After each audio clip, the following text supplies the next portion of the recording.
주변 정세가 아주 만만치 않습니다.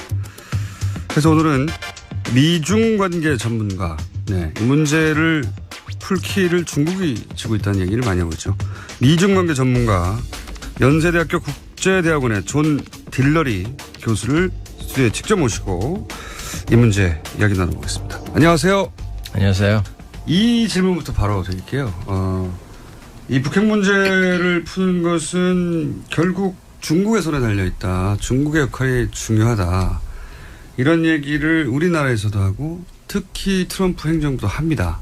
그런데 여기에 대해서 결의를 좀 달리 하시는 것 같은데 이 중국 역할에 대해서 어떻게 생각하시는지. Yeah, well, that's a good place to start. 좋은 아주 시작점인 것 같습니다. 사실 제가 지금 중국, 미국 관계 전문가인데 그런데 제가 중국이 이런 북한 문제 해결의 키가 아니다라고 하는 게 조금 아이러니하게 들릴 수도 있을 텐데요. 이것은 굉장히 널리 퍼진 오해입니다. 이거는 그 트럼프뿐만이 아니라 오바마 때도 역시 마찬가지로 이런 오해가 이제 있어 왔는데요. 굉장히 뿌리 깊은 그런 문제라고 생각을 합니다. 저는 문제 해결을 위해서는 문제의 뿌리가 뭔가, 여기서는 북한입니다. 이거를 먼저 봐야 되고요. 그다음에 두 번째로는 중국과 그런 북한의 관계가 진짜 어떤 건가를 또 역시 봐야 된다고 생각을 합니다. 북한은 중국 사람들을 신뢰하지 않습니다. 그리고 북한 사람들이 중국 사람들이 북한에 대해서 그런 어떤 통제력을 갖고 있지도 않습니다.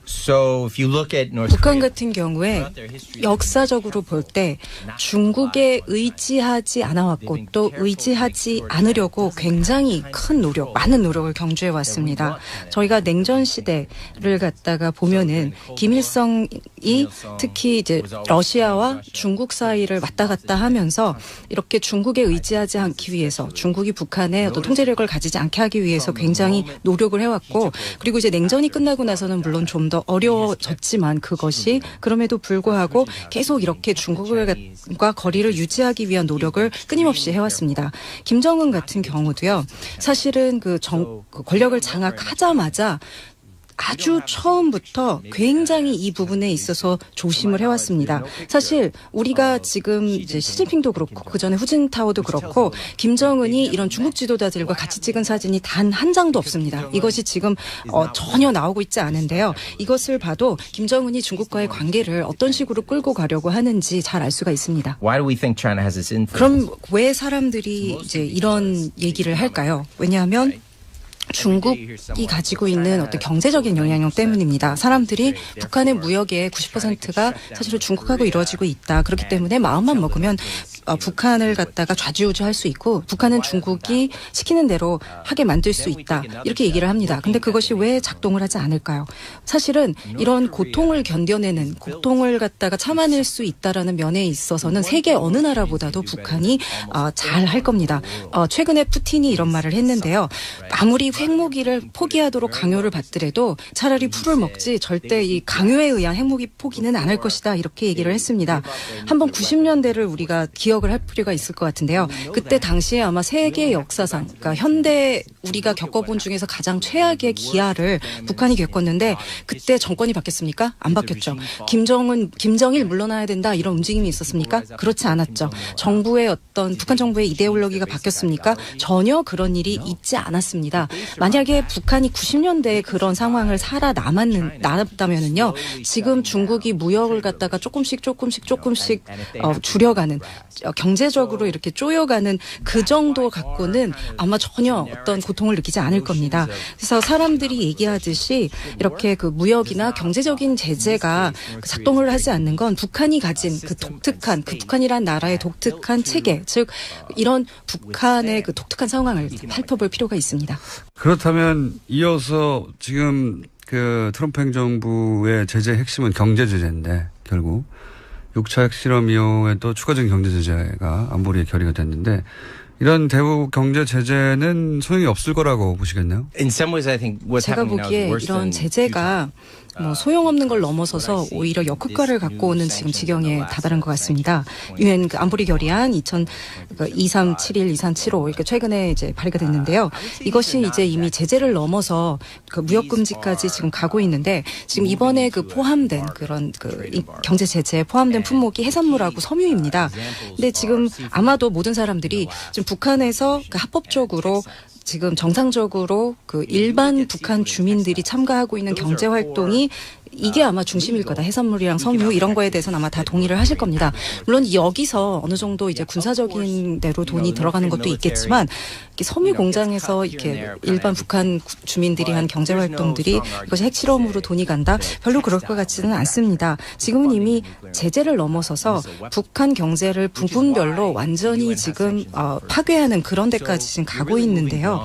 절대 핵무기를 포기하지 않을 겁니다. 오히려 핵무기를 더 붙잡도록 그렇게 만들 뿐만이 아니라요. 더 큰 문제는 북한에 있는 그런 그 민간인들, 아무 죄 없는 민간인들의 고통이 굉장히 커질 수밖에 없다라는 겁니다. 지금 노동신문이 이미 매일매일 이런 경제 제재에 대해서 얘기를 하고 있습니다. 그러면서 이것 때문에 우리가 얼마나 지금 고통받고 있고 그리고 이런 그 북한의 가난한 인민들이 이런 그 어민들 또 섬유 공장에서 일하는 사람들이 고통받고 있느냐 이런 얘기를 계속하고 있기 때문에 그리고 이것이 미국의 이런 적대적인 이제 제재 때문이다 이렇게 얘기를 하고 있죠. 그렇기 때문에 그리고 또 이것이 이런 그 고통이 어떤 면에서는 지금 미국의 정책 때문이라는 것도 또 일견 맞는 얘기이기도 합니다. 그러니까 이제 서구 자본주의적 논리와 사고방식으로 북한을 굴복시킬 수 있다고 생각하는 데서 오는 오해인 것 같아요. 이렇게 자기들의 경제활동을 어렵게 만들고 돈도 안 돌고 하면 손을 들 것이다. 이런 생각에서 이런 정책을 들고 나온 것 같은데 이제 그런 정책은 통할 리가 없다고 말씀하신 거고. 한 가지를 더 여쭤보자면 그러면 전술핵 같은 지금은 이제 경제적 관점에서의 압박이고 그렇다면 전술핵 같은 군사적 측면에서의 압박, 전술핵 재배치와 같은 이런 건 통할 거라고 보시는지. Bringing nuclear weapons, U.S. nuclear 전 weapons 굉장히 back. 어리석은 결정이라고 생각을 합니다. 어리석을 뿐만 아니라 위험합니다. 그러니까 사실은 지금 굉장히 이렇게 열이 받은 상태에서 뭔가 지금 확 굉장히 이제 급박하게 돌아가고 있는 상태에서 사람들이 이제 나쁜 결정을 할 수가 있는데 그런 경우가 아닌가 생각합니다. 지금 이렇게 엄청난 파괴력을 가진 무기를 서로한테 이렇게 가지고 대치를 하게 되면 어쩌면은 서해안에서 저희가 봤었던 서해에서 있었던 그런 사태 그러다 보니까 그것이 결국은 정말 전투까지 가게 되는 그런 사태가 일어날 수가 있습니다. 중요한 거는 실제로 우리가 얻을 게 아무것도 없다는 겁니다.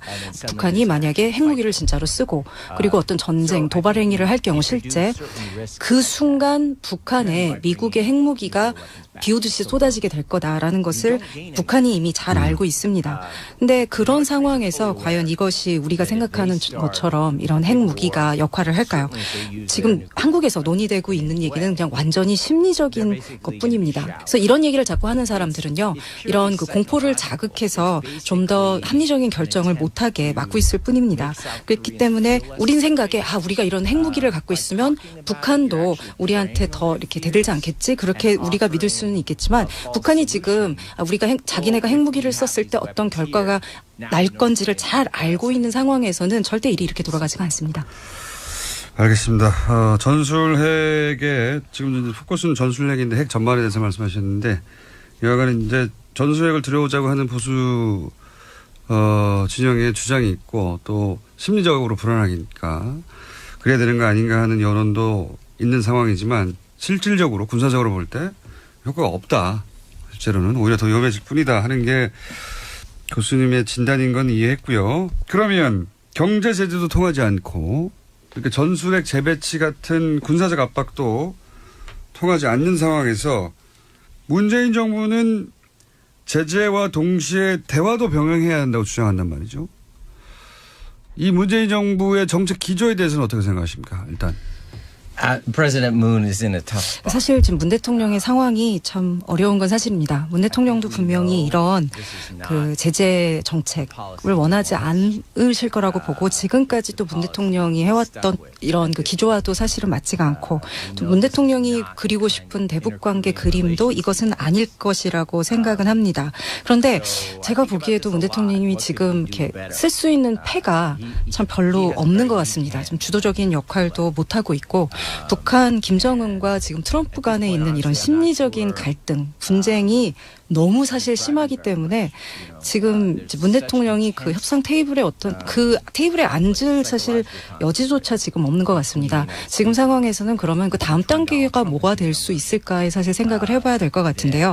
이런 북한하고 트럼프 사이에 뭔가 조금 돌파구가 심리적인 갈등, 감정적인 갈등이 조금 깨지고 나면 아마 그러면 조금 뭔가 숨을 쉴 수 있는 뭔가 해볼 수 있는 여지가 이제 생길 수 있을 것 같습니다. 제가 근데 여기서 좀 궁금한 거, 제가 아직 잘 모르겠는 거는요.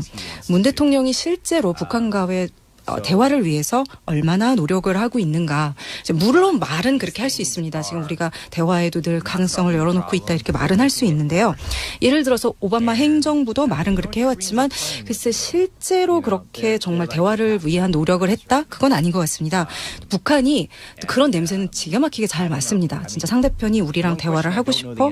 아니야? 그거를 잘 맡는데 이제 문 대통령이 그럼 실제로 여기서 얼마나 이거 진짜 의지를 가지고 있는가. 그러니까 예를 들어서 이 뒤에서 이런 백채널로 뒷채널로 실제로 우리가 지금 고위급 인사를 갖다 대화를 위해서 보낼 준비가 되어 있어 이런 메시지를 보내고 있는지 그거는 알 수가 없습니다. 저는 지금은 이런 어떤 대담한 접근이 필요한 시점이 아닌가 이제 그렇게 생각을 하는데 실제로 그럼 이런 노력이 얼마나 이루어지고 있는가 의지가 있는가 문 대통령의 이거는 글쎄 저는 여기에 대해서는 저도 지금 답이 없는 상태입니다. 저도 지금 사실은 지금 하신 질문에 대해서 굉장히 생각은 많이 하고 있는 중이기도 합니다.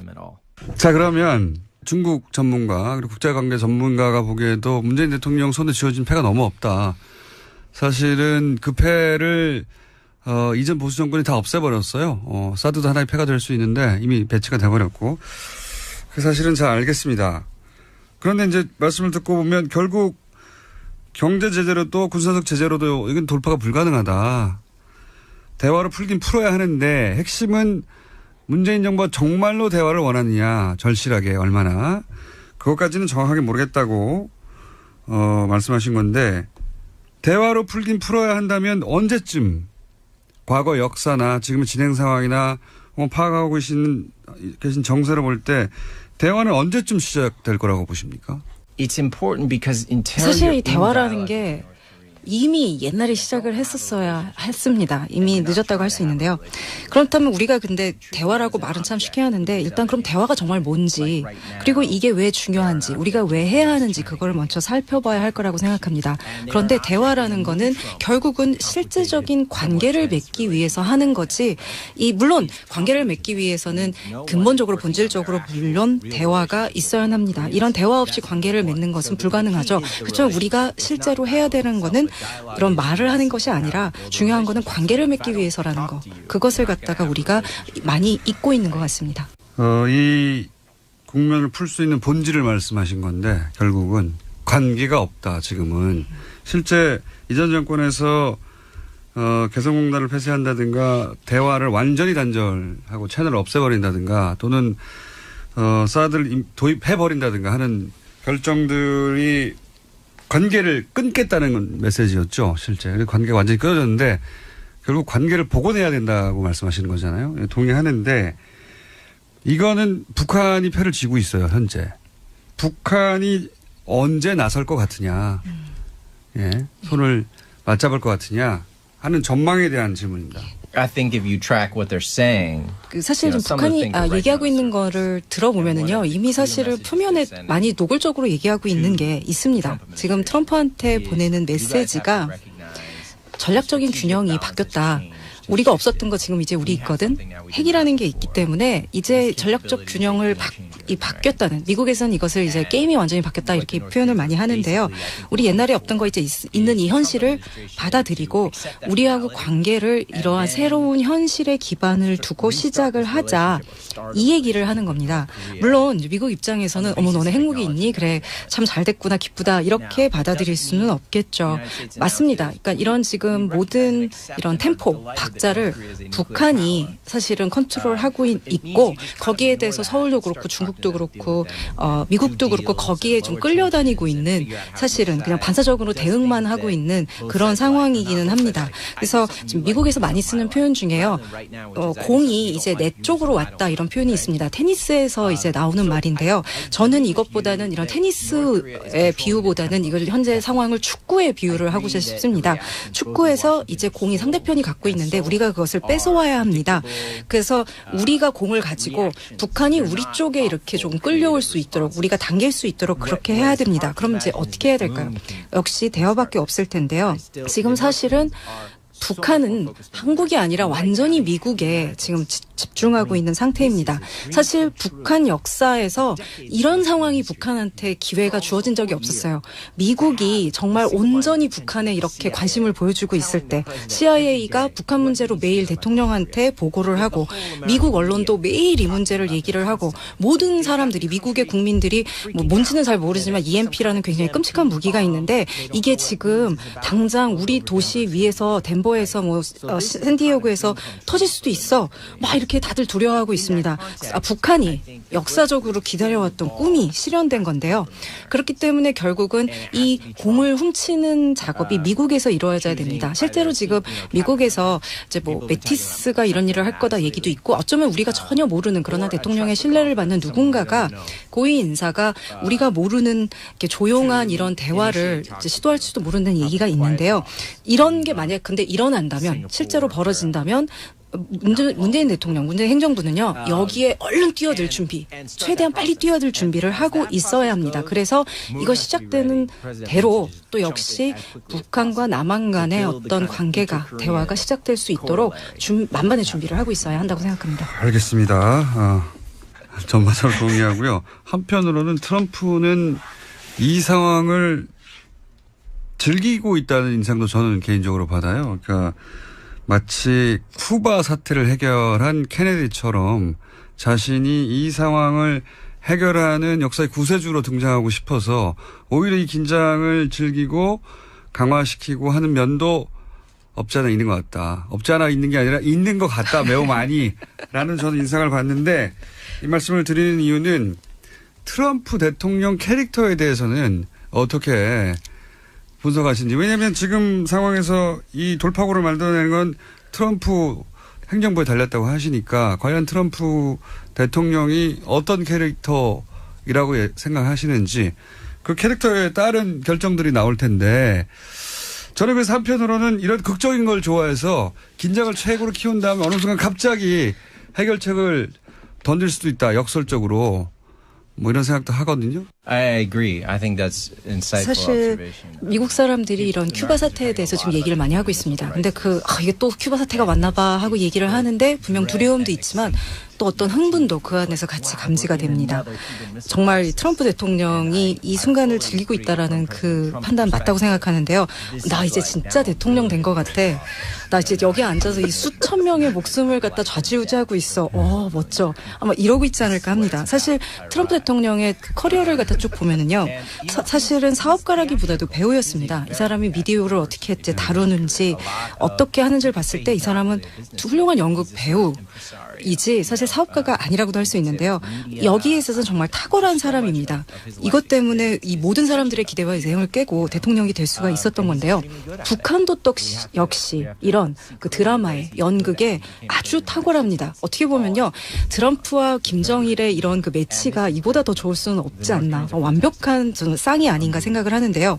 제 개인적인 사실은 정치적인 그런 견해나 이런 것 때문에 제가 정말 이 얘기를 하기가 싫은데 북한 문제에 있어서는 어쩌면 지금 이 북한 문제를 다룰 그 상대편이 다른 사람이 아니라 트럼프라는 게 어쩌면 다행일지도 모른다. 전 이런 생각까지 합니다. 아직 이런 시나리오가 이제 거기까지는 진전이 되지 않았을 수도 있는데요. 이러한 긴장이 여기서 더 한 차원 더 수위가 계속 높아진다. 그러면은 어느 순간에 어쩌면 김정일하고 트럼프가 이제 그 다음 단계의 어떤 정말 굉장히 극적인 그런 굉장히 드라마틱한 그런 연출을 할 수도 있는데요. 그 다음 단계는 수소폭탄이 아니라 어쩌면 셀카가 될 수도 있습니다. 그래서 제가 보기에 트럼프 대통령의 스타일이나 성격, 캐릭터를 봤을 때 어떤 이런 시나리오로 아주 극적인, 굉장히 드라마틱한 그런 대로 이제 흘러가지 않을까. 그 후에 또 그거를 갖다 기반으로 해서 새로운 역동이 펼쳐지지 않을까. 그것도 분명히 가능성이 있는 일이라고 생각을 합니다. 저도 동의하고요. 제가 말씀드린 대로 클라이막스의 주인공이 되고 싶은 거죠. 예. 실제 트럼프 대통령의 발언을 보면 오바마 대통령에 대한 컴플렉스가 느껴지는데 오바마조차 풀지 못했던 북핵 문제를 내가 전 세계가 위협에 처한 상황에서 단독으로 풀어냈다. 그 장면을 두 사람이 김정은과 악수하는 장면으로 그래서 세계 평화상을 노릴 거라고 저는 봐요. 개인적으로는. 이런 시나리오가 제 트럼프 대통령의 캐릭터상 그렇게 풀려고 할 것이고 세계 평화상을 누릴 것이다. 이게 저의 시나리오고 오랫동안 얘기해 왔는데 마지막 질문은 뭐냐면 이게 핵 이야기가 나오면 사실은 이성을 마비시키는 면이 있어요. 한국 사회에서도 지금도 문재인 대통령 지지자들조차 핵을 들여와야 된다는 여론이 더 높거든요. 그러니까 지금 전문가로서 그것이 해법이 안 된다는 얘기는 하시긴 하셨는데 마지막 질문은 한국에서 오래 사신 그리고 한국 상황을 잘 알고 또 중국도 오래 사시고 전문가로서 그리고 미국인으로서 동시에 지금 이 한반도에 사는 남한 국민 불안해하는 남한 사람들에게 그래서 조금 그러니까 자극 예를 들어서 전술핵을 막 들어와야 된다고 하는데 마음이 쏠리고 하는 분들에게 해주고 싶은 이야기 있으신지. 예. 굉장히 지금 중요한 점을 지적을 하셨고요. 어떤 한국 사람들의 정신세계에 대해서 굉장히 깊은 지금 관찰을 하신 것 같은데요. 좀 북풍이 다시 불고 있죠. 미국인으로 봤을 때 이제 물론 이런 북풍이 분다는 것 자체가 한반도에도 문제가 있겠지만은요. 이게 지금 태평양을 건너가서 미국에도 불고 있다는 겁니다. 매일매일 보통 미국 사람들한테 미디어가 이런 공포 폭격을 갖다가 막 가하고 있습니다. 사회 전체가 공포의 무릎을 꿇고 있는 상황이 아닌가 하는데요. 미국은 그런데 이런 이제 사회가 공포에 질렸을 때 압도적인 군사력으로 대응을 하는 그런 좀 경향이 있습니다. 지금 이제 뉴욕타임즈나 이런 여러 언론에서 정기적으로 북한하고의 전쟁은 과연 어떤 모습일까 이런 기사를 갖다가 내고 있습니다. 좀 미친 짓이죠. 근데 미국인들은 이거를 읽고 진짜 전쟁이 있을 건가 봐 이런 생각을 하게 됩니다. 모든 사람이 다 동의하는 게 있습니다. 뭐냐 하면 우리가 알고 있는 어떤 시나리오에도 북한이 우리를 갖다가 지금 갑자기 핵으로 우리가 다 두려워하는 그거지 않습니까? 핵으로 우리를 갑자기 언젠가 공격을 할 거다. 그런데 어떤 그런 전문가들의 시나리오에서도 선제 공격의 위협성이 높다고 판단하지 않는 한 북한은 절대 우리를 먼저 공격하지 않습니다. 그런 시나리오는 어떤 전문가의 시나리오도 없다. 어떤 전문가의 시나리오도 없습니다. 그런데 그렇게 따지면은요. 지금 사태에 대해서 통제력을 저희가 전적으로 갖고 있는 겁니다. 즉 우리가 사태를 거기까지만 몰고 가지 않는다면 우리가 공포에 질린 상태에서 끌려다니면서 하는 그런 결정만 하지 않는다면 우리가 이 상황에 대해서 두려워할 게 아무것도 없다는 겁니다. 그래서 미국이 이렇게 자꾸 전쟁 얘기를 하지 않고 또 한국이 우리가 지금 핵무기를 가져야 돼 이런 얘기를 하지 않는다면 걱정할 게 없다는 겁니다. 즉 지금 저희가 지금 하고 있는 게 어떤 위험이 있어서 그 위험에 대해서 지금 두려워하고 있는데 그 두려움에서 이런 성급한 결정을 할 때 우리가 두려워하는 그 위험을 더 증가시키게 된다는 겁니다. 그리고 이렇게 성급하게 뭔가를 하게 되면 실수를 할 여지가 많아지죠. 그리고 우리가 공포에 질리게 되면은 사람들이 자꾸 적대적이고 공격적인 반응을 하게 됩니다. 근데 우리의 반응이 더 공격적이고 적대적 이 되면은요. 북한도 또 자신네들이 우리 어떤 지금 정세가 어떻다, 판이 어떻다 하는 계산을 갖다가 다시 하게 됩니다. 굉장히 유명한 말이 있죠. 우리가 두려워할 건 두려움 그 자체밖에 없다. 저는 이 말이 지금 이 상황에서 굉장히 중요한 진실을 가지고 있다고 봅니다. 그래서 우리가 좀 이성을 가지고 냉철하게 조금 한번 속도를 좀 줄이고 뭔가를 이렇게 좀 차분하게 이렇게 보면 지금 우리가 두려워할 게 사실은 아무것도 없다라는 거. 그리고 우리가 지금 그쪽에서는 우리가 두려워하길 원하고 있거든요. 그래서 우리가 거기에 넘어가서 원하는 대로 그렇게 두려움에 빠지는 대신에 우리의 어떤 자연스러운 감정 상태로 다시 돌아오는 것. 그것이 가장 중요하지 않냐 이렇게 생각을 합니다. 그러니까 뭐 선제 공격을 하겠다는 협박이 실제로는 북한을 굴복시키는 게 아니라 아무도 원하지 않는 전쟁 가능성을 높일 뿐이다. 그런 얘기로 요약할 수 있을 것 같아요. 자, 오늘 여기까지 하겠습니다. 네, 지금까지 존 딜러리 연세대 교수님이었고, 통역에는 수천 대 1의 경쟁을 뚫고 뉴스공장의 전속 통역사가 된 대한민국 최고의 통역사 홍희연 통역사, 이분은 섭외를 원하시면 뉴스공장으로 연락을 하셔야 됩니다. 여기까지 하겠습니다. 감사합니다. 감사합니다. 있었습니까? 그렇지 않았죠. 정부의 어떤 북한 정부의 이데올로기가 바뀌었습니까? 전혀 그런 일이 있지 않았습니다. 만약에 북한이 90년대에 그런 상황을 살아남았다면은요, 지금 중국이 무역을 갖다가 조금씩 줄여가는, 경제적으로 이렇게 쪼여가는 그 정도 갖고는 아마 전혀 어떤 고통을 느끼지 않을 겁니다. 그래서 사람들이 얘기하듯이 이렇게 그 무역이나 경제적인 제재가 작동을 하지 않는 건 북한이 가진 그 북한이란 나라의 독특한 체계, 즉 이런 북한의 그 독특한 상황을 살펴볼 필요가 있습니다. 그렇다면 이어서 지금 그 트럼프 행정부의 제재 핵심은 경제 제재인데, 결국 6차 핵실험 이후에도 추가적인 경제 제재가 안보리에 결의가 됐는데, 이런 대북 경제 제재는 소용이 없을 거라고 보시겠네요? In some ways, I think what's 제가 happening now is 보기에 worse 이런 than 제재가 뭐 소용없는 걸 넘어서서 오히려 역효과를 갖고 오는 지금 지경에 다다른 것 같습니다. 유엔 그 안보리 결의안 2371, 2375 이렇게 최근에 이제 발의가 됐는데요. 이것이 이제 이미 제재를 넘어서 그 무역 금지까지 지금 가고 있는데, 지금 이번에 그 포함된 그런 그 경제 제재에 포함된 품목이 해산물하고 섬유입니다. 근데 지금 아마도 모든 사람들이 지금 북한에서 그 합법적으로 지금 정상적으로 그 일반 북한 주민들이 참가하고 있는 경제 활동이 이게 아마 중심일 거다. 해산물이랑 섬유 이런 거에 대해서는 아마 다 동의를 하실 겁니다. 물론 여기서 어느 정도 이제 군사적인 데로 돈이 들어가는 것도 있겠지만, 섬유 공장에서 이렇게 일반 북한 주민들이 한 경제 활동들이 이것이 핵실험으로 돈이 간다? 별로 그럴 것 같지는 않습니다. 지금은 이미 제재를 넘어서서 북한 경제를 부분별로 완전히 지금 파괴하는. 주변 정세가 아주 만만치 않습니다. 그래서 오늘은 미중 관계 전문가, 이 문제를 풀 키를 중국이 쥐고 있다는 얘기를 많이 하고 있죠. 미중 관계 전문가, 연세대학교 국제대학원의 존 딜러리 교수를 스튜디오에 직접 모시고 이 문제 이야기 나눠보겠습니다. 안녕하세요. 안녕하세요. 이 질문부터 바로 드릴게요. 이 북핵 문제를 푸는 것은 결국 중국의 손에 달려있다. 중국의 역할이 중요하다. 이런 얘기를 우리나라에서도 하고 특히 트럼프 행정부도 합니다. 그런데 여기에 대해서 결의를 좀 달리 하시는 것 같은데, 이 중국 역할론에 대해서 어떻게 생각하시는지. Yeah, well, that's a good place to start. 좋은 아주 시작점인 것 같습니다. 사실 제가 지금 미국 관계 전문가인데, 그런데 제가 중국이 이런 북한 문제 해결의 키가 아니다라고 하는 게 조금 아이러니하게 들릴 수도 있을 텐데요. 이것은 굉장히 널리 퍼진 오해입니다. 이거는 그 트럼프뿐만이 아니라 오바마 때도 역시 마찬가지로 이런 오해가 이제 있어 왔는데요.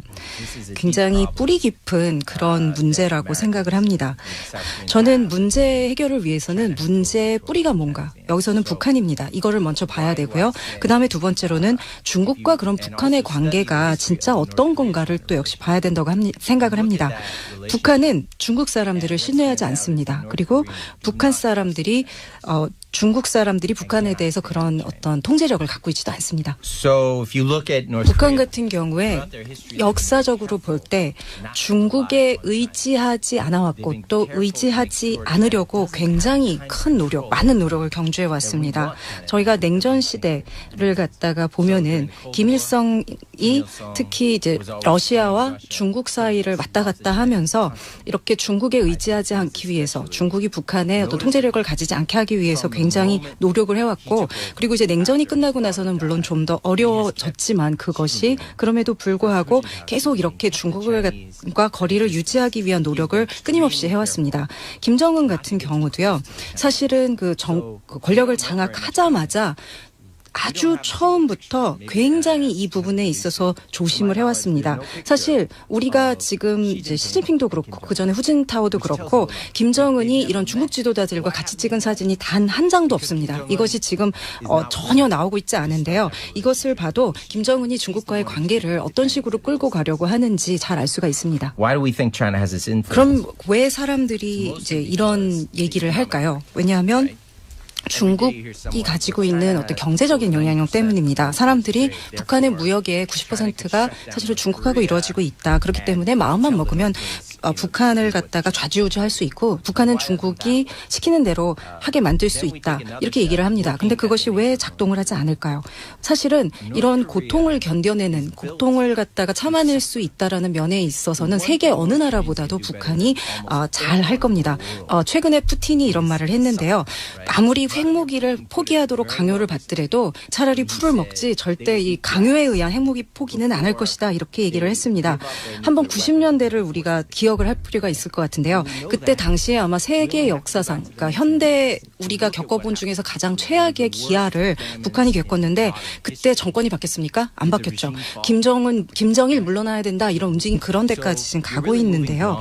절대 핵무기를 포기하지 않을 겁니다. 오히려 핵무기를 더 붙잡도록 그렇게 만들 뿐만이 아니라요. 더 큰 문제는 북한에 있는 그런 그 민간인들, 아무 죄 없는 민간인들의 고통이 굉장히 커질 수밖에 없다라는 겁니다. 지금 노동신문이 이미 매일매일 이런 경제제재에 대해서 얘기를 하고 있습니다. 그러면서 이것 때문에 우리가 얼마나 지금 고통받고 있고 그리고 이러한 그 북한에 가난한 인민들이 이런 그 어민들 또 섬유 공장에서 일하는 사람들이 고통받고 있느냐 이런 얘기를 계속하고 있기 때문에 그리고 이것이 미국의 이런 적대적인 이제 제재 때문이다 이렇게 얘기를 하고 있죠. 그렇기 때문에 그리고 또 이것이 이런 그 고통이 어떤 면에서는 지금 미국의 정책 때문이라는 것도 또 일견 맞는 얘기이기도 합니다.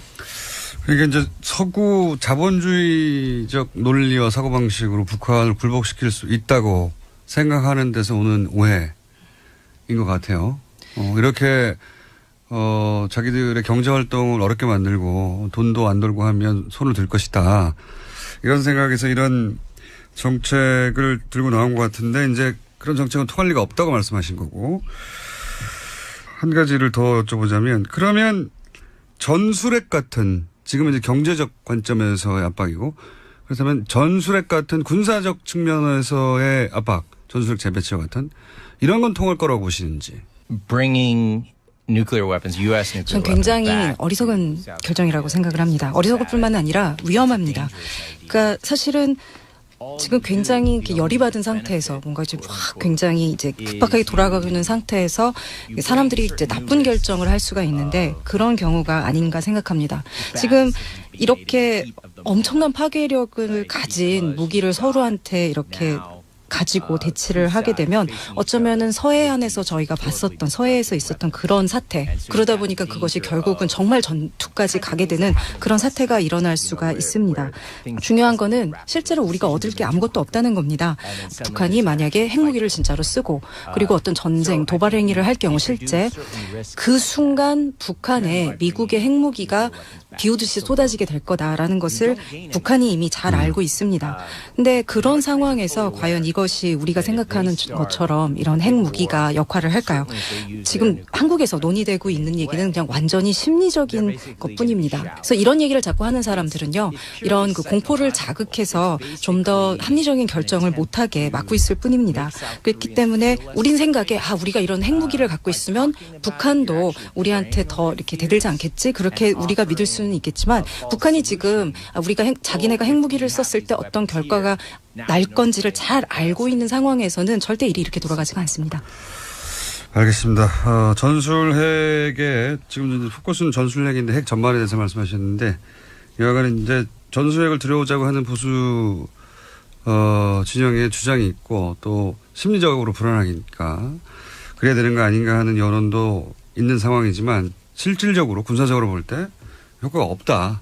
실제로는 오히려 더 위험해질 뿐이다 하는 게 교수님의 진단인 건 이해했고요. 그러면 경제 제재도 통하지 않고 이렇게 전술핵 재배치 같은 군사적 압박도 통하지 않는 상황에서 문재인 정부는 제재와 동시에 대화도 병행해야 한다고 주장한단 말이죠. 이 문재인